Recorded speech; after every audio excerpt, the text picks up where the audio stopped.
Lo decía Diego antes del corte, tenemos con nosotros a Paul Ruiz. Él es licenciado en Psicología, docente, investigador de la UDELAR, también del PDCIVA, de la Agencia Nacional de Investigación e Innovación. Desafíos sobre la política de drogas para el nuevo gobierno. Este es el tema que vamos a estar hablando hoy, porque obviamente tú has dado opinión, tenés columna de comunicación, justamente da formación, y qué importante es tener tu voz, que es una voz no política, pero que está poniendo siempre foco en por dónde tienen que ir las políticas. Bienvenido. Buenos días, ¿cómo están? Buen día. Andamos bien, sabemos que vos contento con el fresquito. Yo, este día es hermoso, con el auto, con la ventana baja, con todo ese aire fresco, muy contento. Bueno, entonces con esta frescura que tenemos en el día de hoy, vamos a hablar. Te pido primero que nada hacer una evaluación. ¿Qué considerás que son los principales debes que quedan a esta altura del partido por el gobierno anterior y por todo lo que ha venido sucediendo en nuestro país en los últimos años en materia de adicciones? ¿Y qué colectivos te parece que son los que están de forma más expuesta, vulnerable y de pronto desatendidos, que son un desafío para el próximo gobierno? Bueno, las nuevas administraciones generan esto de que abren un panorama de repensar un montón de cosas. Y muchas personas estamos vinculadas a este mundo, sociedades científicas, etcétera. Tenemos cierta nueva esperanza de que esto se empiece a trabajar de una forma original, nueva, diferente eventualmente, ¿no?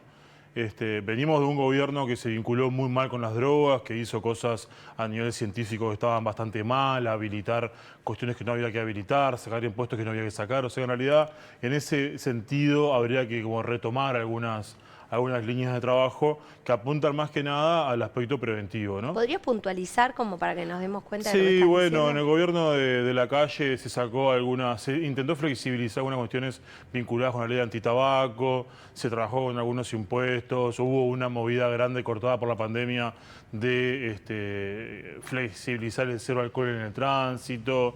Fue un gobierno que en términos de política de drogas se vinculó muy mal, ¿no? Entonces, bueno, ahora tenemos como un nuevo empezar, digámosle, técnicamente, y bueno, ver cómo se van a resolver algunas cuestiones que son... algunas pueden ser urgentes y algunas son muy importantes, ¿no? Por ejemplo, no sé, hay un tema que está arriba de la mesa que a los técnicos vinculados con el tema nos preocupa, que es el tema de los energizantes, ¿no? Los energizantes, hay que hacer algo con eso relativamente urgente y sabemos mucho que estamos expectantes. Sobre todo con la población más joven, ¿verdad? Claro, Que hay que está legislar para que los consumiéndolo como menores algo no puedan normal. comprarlo. Eso es una cuestión bien concreta.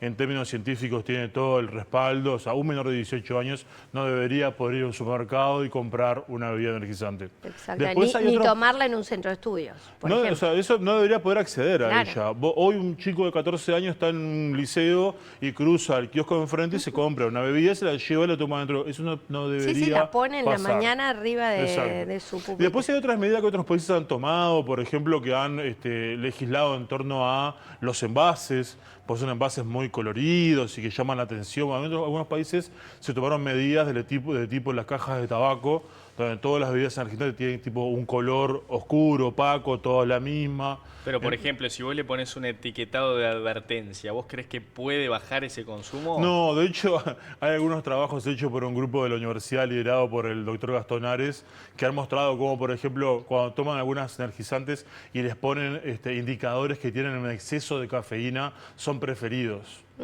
Porque en realidad la cafeína tiene una expectativa positiva muy buscada por muchas personas, entonces el hecho que tenga más es más elegido. Ese experimento es súper interesante. El aviso de exceso no, el aviso de peligrosidad, Bueno, ¿cómo se ahí podría habría poner? que trabajarlo, sobre todo con el tema de las embarazadas, como charlábamos antes de empezar, que por ejemplo las mujeres embarazadas tampoco deberían consumir energizantes, y si tú te fijas en cualquier lata no hay avisos, no hay advertencias. El tema del consumo de drogas en general en las embarazadas en Uruguay es otro aspecto que tenemos que abordar con un grupo específico de gente que encare esa política, porque tenemos un problema muy grande. ¿Cuál es el problema que tenemos que de pronto está bastante invisibilizado? Mira, si vos haces el experimento de ir al supermercado de tu barrio y agarrar las bebidas alcohólicas que hayan en la vuelta, vas a ver que algunas líneas de bebidas alcohólicas tienen el etiquetado de la mujer embarazada tachada, como indicando que no se puede consumir, no se debería consumir en el embarazo. Y después hay un montón de otras bebidas alcohólicas, algunas importadas y otras también nacionales, que no tienen ningún tipo de No es obligatorio. indicador. Bueno, en su momento se trabajó para que fuera obligatorio, pero lo que la ley sigue diciendo es que es obligatorio es que tenga rotulado la graduación alcohólica. Después hay otra cosa de los rótulos que quedan más como a voluntad de los productores. Entonces hay una cuestión, hay un vacío para trabajar importante, y mientras tanto Uruguay tiene indicadores de consumo de alcohol, particularmente en el embarazo, bastante altos, ¿no? Entonces en realidad hay como un ámbito grande con el tema de consumo de drogas en general en el embarazo, que en Uruguay no está del todo bien trabajado, y que tenemos indicadores que están bastante complicados, ¿no? El consumo de tabaco sigue siendo también una preocupación. ¿Qué opinás sobre, por ejemplo, lo que han instrumentado en Nueva Zelanda, en Australia y creo que Inglaterra también, sobre esta posibilidad de limitarlo en determinadas edades? ¿Sería viable aquí en Uruguay? En este momento no. En este momento, así tipo bajarlo de una sería complicadísimo. Ahora, yo lo que haría es que cuando vos elaborás políticas públicas sobre drogas, siempre está bueno mirar qué hacen otros países, cómo resuelven algunos problemas y lo que están innovando, ¿no? O sea, el mundo mira Uruguay con el tema del mercado regulado de marihuana, por ejemplo. Y nosotros también está bueno que miremos algunos de esos lugares. Yo me quedaría mirando claramente estos países que han generado generaciones enteras de que no pueden acceder a determinadas drogas, a ver cómo evoluciona. O sea, vos decís que hace falta una política como en su momento fue rupturista aquello de prohibir fumar en espacios cerrados. Bueno, algo similar con la tónica actual, ¿no? Yo lo pensaría fuertemente y miraría a los países que ya lo están haciendo, a ver cuando empiezan a llegar esos años. Para la gente que no está al tanto, hay algunos países que lo que hicieron fue decir que determinadas generaciones en adelante, los nacidos a partir del 2000 y pico en adelante, no pueden comprar tabaco. Eso hace que a partir de determinado año, cuando esas generaciones empiecen a cumplir determinadas edades, de ahí en adelante esas juventudes no pueden acceder al tabaco. Entonces vos hacés que pueda comprar la gente más grande, pero que haya juventudes enteras que no puedan acceder a esa droga. Y es algo bastante nuevo de los últimos años que yo los estoy mirando, leo, veo artículos y veo cómo van, porque creo que son cosas que hay que pensar si se pueden hacer acá, ¿no? Pero nosotros necesitamos políticas de drogas importantes, fuertes, vinculados a que Uruguay tiene indicadores de consumo de casi todas las drogas en muchas poblaciones muy altos, ¿no? Vos agarrás la droga que agarrás los observatorios internacionales y comparás Uruguay está en el top 3, top 5 siempre. Psicofármacos, alcohol, marihuana, tabaco, cocaína, estamos siempre ahí. Entonces, en realidad, tenemos que pensar, además para cada droga, que eso es un aspecto importante de la prevención, de lo que es la ciencia de la prevención. No podemos decir, tipo, vamos a hacer prevención tipo a lo gigante. Hay que decir, vamos a prevenir el consumo de las embarazadas. Bueno, hay que apuntar a actividades preventivas específicas para el consumo de drogas en el embarazo. O algo estamos trabajando, que el año pasado hicimos un simposio en el tránsito. Hicimos un simposio de drogas en el tránsito. Uruguay también tiene unos números bastante complejos con el tema de drogas en el tránsito. Hay que hacer campañas específicas. Nosotros trabajamos en centros educativos con jóvenes, donde cuando vos haces la pregunta de si la marihuana afecta a consumir, afecta el manejo de vehículos, hay un porcentaje en torno del 20 y pico % que te dice que vos podés fumarte un porro y manejar un auto sin problema. De jóvenes de 15 y 16 años. Entonces, en realidad, cuando vos querés hacer prevención, tenés que ir a ver qué droga, qué población y con qué tema, porque no es tipo así nomás. ¿Entiendes? Y si hablamos de psicofármacos, probablemente estamos hablando de una población enorme en Uruguay, y junto con preguntarte qué tenemos que hacer con los psicofármacos que son tan extendidos en el país, y además en este momento hay políticas también de salud mental que apoya el uso del psicofármaco como una medida que está bien y es adecuada, incluso se han hecho exoneraciones, pero ¿qué sucede cuando, por ejemplo, se tiene maquinaria industrial o maquinaria de algún tipo y se conduce bajo el efecto de un psicofármaco? Si en la medida que está controlado está bien, o con qué debemos hacer en ese sentido, porque justamente está muy extendido en nuestro país. En la medida de que se usa de forma controlada, digamos, con prescripción médica, hay un montón de estas cuestiones que quedan bastante consideradas respecto a que se les explica a los pacientes qué, cuándo, cómo, qué no hace cuando se consume, etcétera, ¿no? Nosotros tenemos un problema bastante grande con el tema de consumo sin prescripción médica, que inclusive en las encuestas se separa. Se separa el consumo con prescripción médica y sin prescripción médica. ¿Qué números tenemos ahí o qué datos podés recordar? Bueno, yo los datos que tengo más en la cabeza es que a nivel de las Américas, Uruguay, si no es el primero, es el segundo país que consume más psicofármacos, ¿no?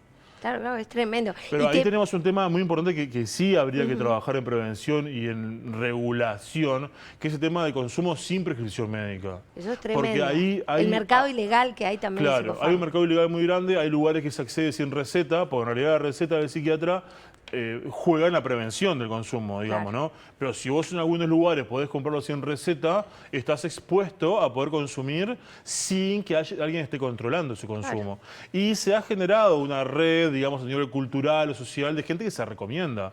Tipo, ¿no podés dormir? Tómate, bueno, mirá, yo probé esto, lo conseguís en tal lugar sin receta, tal feria, tal día, y vos vas y lo comprás y lo conseguís. O inclusive me ha pasado trabajando en centros educativos, en parte de prevención, de madres, ¿no? Que tipo, bueno, hay un problema de conducta, entonces dicen, bueno, si le doy tal psicofármaco puede tener tal efecto, y de repente lo dan sin hablar con un psiquiatra pediátrico. Y entonces, bueno, hay un tema de consumo sin prescripción que también es importante abordarlo.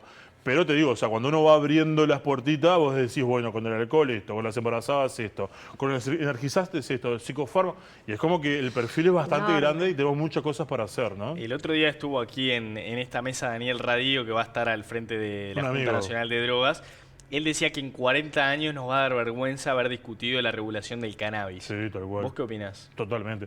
El mercado regulado es la respuesta a un montón de cosas y que en la medida que la ciencia va avanzando y vamos estudiando el impacto del mercado regulado, vamos teniendo más evidencia de que eso es así. El mercado regulado de marihuana es la respuesta a un montón de cosas. De hecho, una cuestión que se está reclamando en los últimos años es hacer mercados regulados de otras drogas.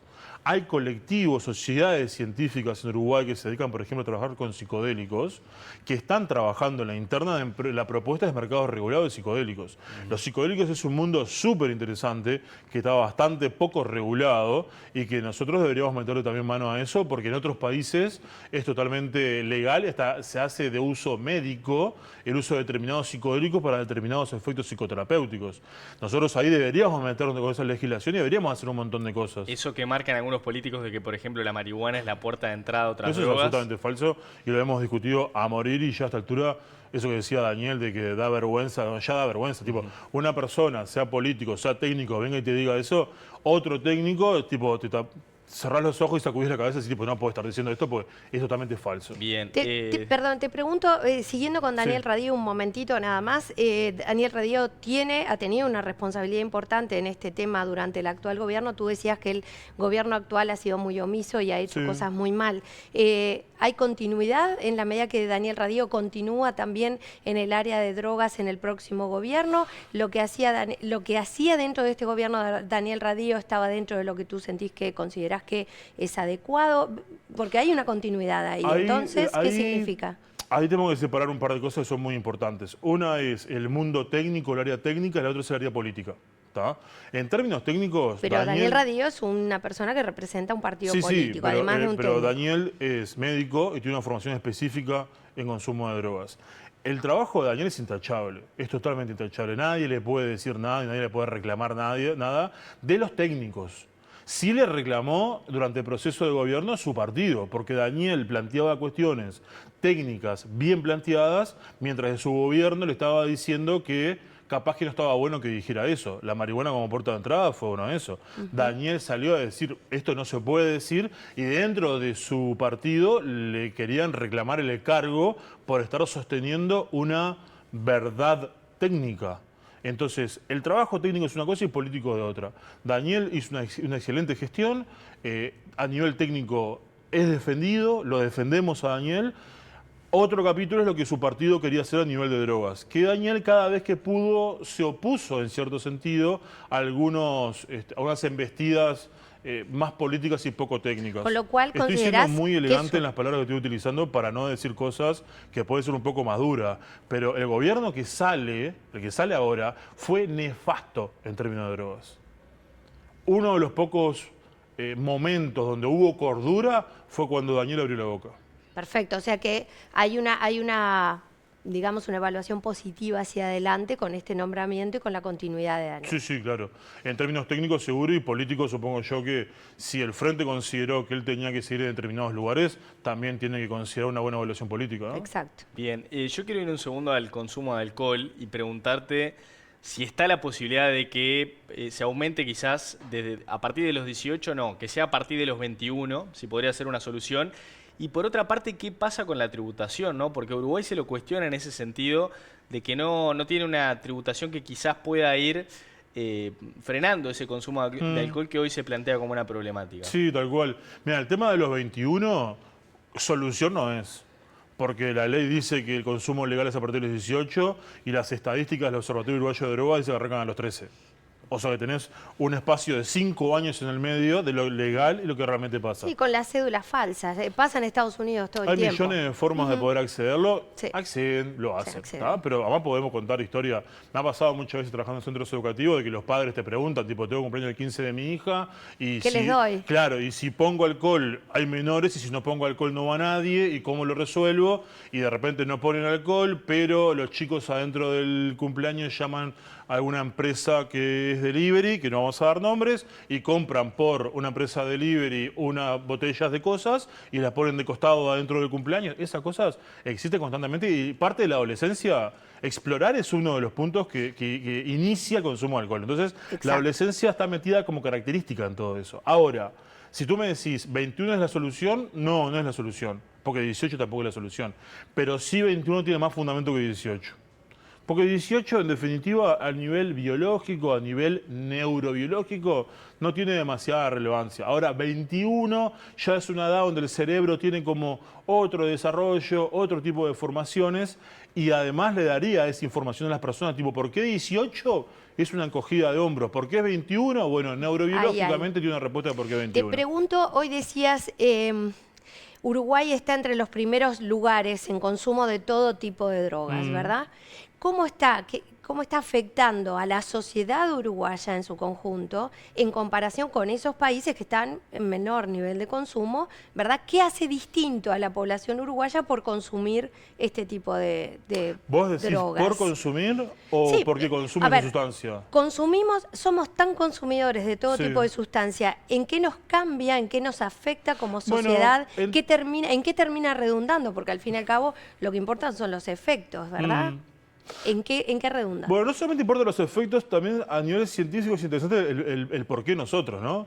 Porque A vos ver. también podés decir, tipo, che, Uruguay tiene esto, y bueno, y Brasil y Argentina, estamos al lado. En realidad, ¿qué nos cambia a nosotros? ¿Qué tenemos nosotros de particular para consumir tanto de tantas cosas? ¿Por qué? Ahí va. No hay una ¿Sabemos respuesta. algo? No tenemos. Bueno, Respuesta pero- científica no hay. Y nos termina cambiando, porque insisto mucho en esto de, nos termina cambiando como sociedad en determinadas cosas. Por ejemplo, en costos, porque puede haber un Bueno, tema hay de trabajos costos muy hechos por relevante. por El futuro de los jóvenes, los nacimientos en embarazadas que consumen.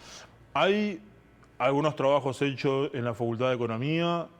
Hay un investigador llamado Augusto Souto que tiene un trabajo muy interesante donde, por ejemplo, dice cuánto del PBI de Uruguay se destina a consecuencias por consumo de alcohol. En algunos indicadores estamos un poco más altos de los demás. A mí no hay un indicador que me parezca como realmente alarmante en el sentido de nos está destruyendo como sociedad el consumo de X sustancias o de todas las sustancias juntas. ¿Tá? Sí tenemos indicadores, por ejemplo, se maneja que un 10% de los consumidores de marihuana tienen cuadros adictivos, hay grandes gastos en torno a las consecuencias por el consumo, no hay inversión prácticamente en el tema de prevención, la prevención está casi que desfinanciada. Entonces, en realidad, tenemos que discutir esa matriz, pero sin alarmarnos tanto y sin meternos con esto de que, por ejemplo, uno puede leer en las redes sociales de que la marihuana legal está haciendo pelota a la sociedad uruguaya.